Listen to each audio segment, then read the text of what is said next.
Growth for the country has been remarkable in 2012. A 6.6% GDP growth was good news. 2013 promises to be a better year. Growth means more jobs generated.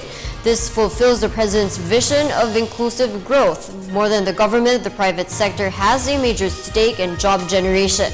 Joining us tonight is Mr. Sergio Luis Ortiz. He's the chairman of the Philippine Chamber of Commerce and Industry. Good evening, sir. Good evening.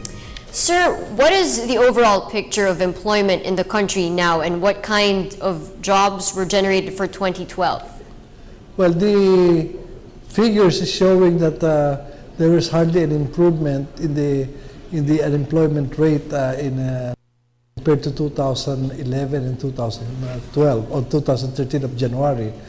But there was a rise in underemployment. So I think we have to do we have to do overtime in trying to create jobs, job opportunities, or trying to improve the lot of those who are moving towards underemployment.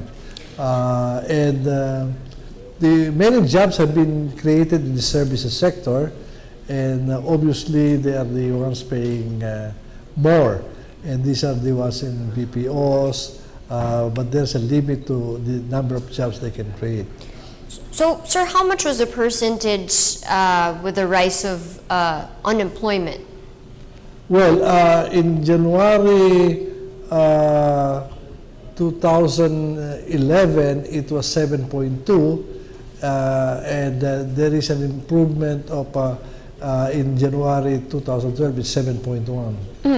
Now, sir, are local companies, foreign companies trying to provide jobs as well now, even in the countryside? Well, the multinationals, foreign companies, are is only accounting for about less than 1% of the employers, and these are the multinationals. They do provide jobs, and many of them are in the urban cities, in the zones, economic zones. The ones that are not really producing enough jobs are the small and medium companies, and these are the regional companies. You've mentioned, sir, these economic zones also provide jobs aside from agriculture. How much jobs are these economic zones actually providing in the country as a whole? Well, we don't really know the numbers that is being provided by foreign companies, but we do know that the foreign companies are mostly in the larger category, and there is only 1% of them in the country, which includes also domestic multinationals, and so the jobs they provide is hardly 10%. Isn't even 10% of the jobs that or the employment in the country. So, sir, do you see a lot of need to expand growth in the countryside? Well, to be able to expand growth in the countryside, we have to improve the dispersion of the manufacturing sector, and of course, develop the agricultural employment. Now, because, sir, a major concern, especially that was raised in the World Economic Forum, is that most of our graduates don't match the competencies or skills in demand in the labor market. So what must be done to fill up jobs which require them for quality jobs? Well, I think what is being done by the government now is trying to improve the role of TESDA in the training area.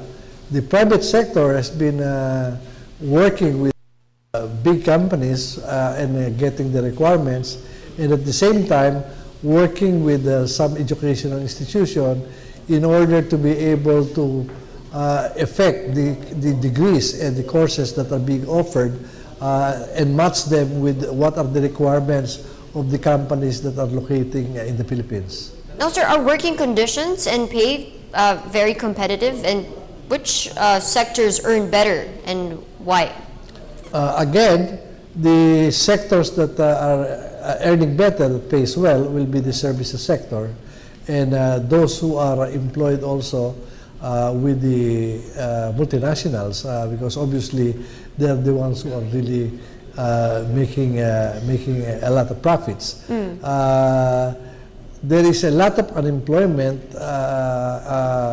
in the countryside now, and the ones who are really receiving low wages will be the one in the micro, small, and medium companies, simply because many are really just trying to try to keep their heads above water, and they're not doing very well. So when it comes to wage hikes, Labor Day is just 2 months away. Surely there will be a demand for wage adjustments. Are companies ready to give a new round of wage hikes? Well, I'm sure the big ones, the 1%, can afford, but they're already paying higher. What is bad about legislated wage hike is that it does not make a distinction between the small and medium and the large one, and does not make a distinction who are doing well or who are just trying to maintain their operation. So, and you cannot be selective in raising wages. So, obviously, whenever we cannot take the average and say, well, the wages is low. We have to really consider that many of the small and medium companies cannot afford additional wages. So, sir, you're not in favor of a legislated wage hike? Oh, never, because legislated wage hikes are never economically based. They're more politically and emotionally based. Now, sir, as we expand the economy, what do you think, what kind of jobs will be needed in the future?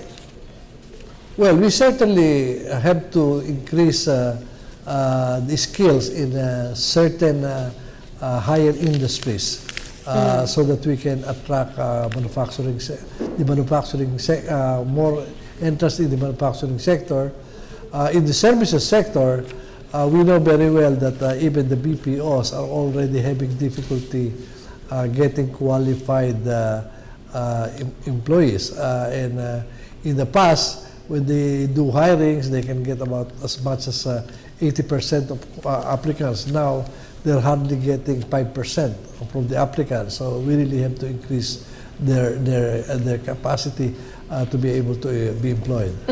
Lastly, sir, any final words? Do you see human capital remaining to be one of the Philippines' greatest assets?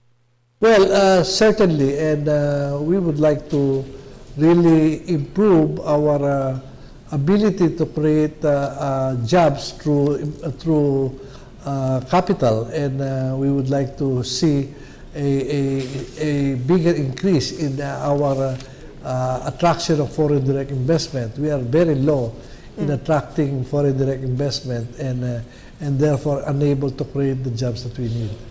All right, thank you very much, sir, for joining us tonight on NewsLife. That was Mr. Sergio Luis Ortiz, chairman of the PCCI.